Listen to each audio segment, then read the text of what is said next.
The Australian Early Development Census, or AEDC, provides us with valuable insights into how children are developing. Using AEDC data to inform planning has assisted the Rocklea Acacia Ridge community in Queensland to improve outcomes for children and families over time. In this video, community members share their story. The Rocklea Acacia Ridge community is incredibly diverse. I really work with the children and I can say that they are really resilient and hilarious and highly creative.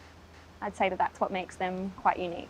A lot of work has gone into improving the data for this area, mostly in just strengthening families and resourcing parents with the tools that they need to do the best job that they can.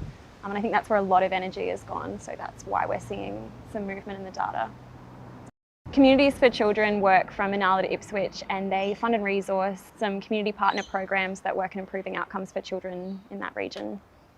We use the AEDC data as a snapshot as to where our young people are at and where our energy really needs to go for the next 12 months especially.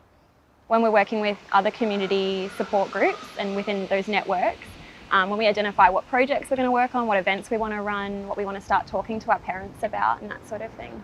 I think a big reason we've seen so much of the data shift here has been the school's commitment and the school's willingness to collaborate with local services. And then that has just been magic to see everyone come around the table and contribute what they can and collaborate in that way. So the Rocklea Acacia Ridge community, I think, is an evolving community. It's changed over the last 10 years from essentially like a social housing sort of area where everybody was employed in industry to a place where now we have a lot of migrant families living here where English is not always the first language. The AEDC working group in Acacia Ridge and Rocklea has got people who work for non-government organisations like the Benevolent Society, Kyabra, Mission Australia, and then we have like First Five Forever from the state libraries. We have local kindergartens and childcare services and local schools. And then anybody else who is doing project work or has a commitment to the community, they're welcome to come along as well. We've had in the past like families and parents who have been involved in some of our projects, and then they keep coming along, and that's really good to have their voice in there because we need to respond to what their needs are. In the first place, when we were responding to the high literacy need from the AEDC data, we started realising that many families weren't taking the opportunity to access early childhood services before attending school. So with that in mind, we set up an early years expo, which was like a prep expo. Families were looking for a little bit more, so we made it a little bit bigger and everybody just donated things and we turned it into Play, Learn, Create for 0s to 8s. One of the major things that came from that for us was that there's no library in Acacia Ridge. We looked at how we could get books available to more people and we started a little free library program. So with help from the Men's Shed and also from Runcorn State High School and Bunnings, we got little houses, our book houses built, and they got installed and they got decorated, and then we had people donating books to fill them up.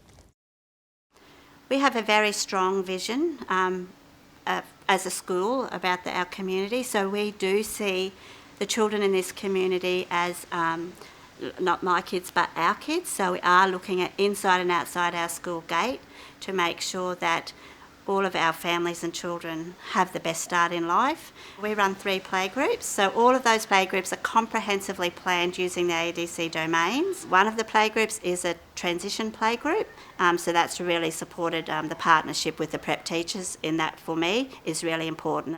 We make sure that the planning is age appropriate, so it's child focused, it's child centred.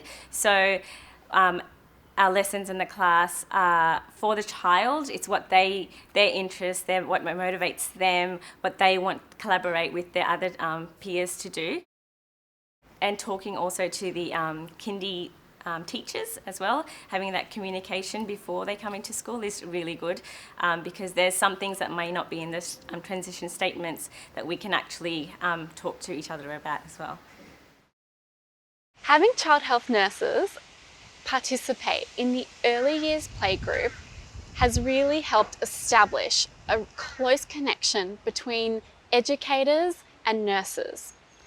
Both the health sector and the education sector go hand in hand in supporting families in our community. We help parents link into the appropriate service that they might require, and that could be medical, it could be social, or it could be any community service. We help parents establish a social relationship amongst the other members in their group. Building relationships with the community is important because it enables us as child health nurses to link those parents into any services that they might require, and it really helps us formulate the needs of the parent and the child. I think our best strategy is that everything's soft entry. So they're not having to tick a box to say, oh, I'm eligible for this, that the service is here for everybody. Yeah. If you want to access it, you can, and it's easy. Just most things are just turn up. You don't have to make a phone call, you don't have to make an appointment. So you can act on things when you have the need, rather than when someone tells you there's space. My vision for this community, particularly for the students that we have here, are that they would transition really well to high school and beyond, and that they get to succeed in whatever way that looks like for them, and that they would be supported and continue to do that for other people as well.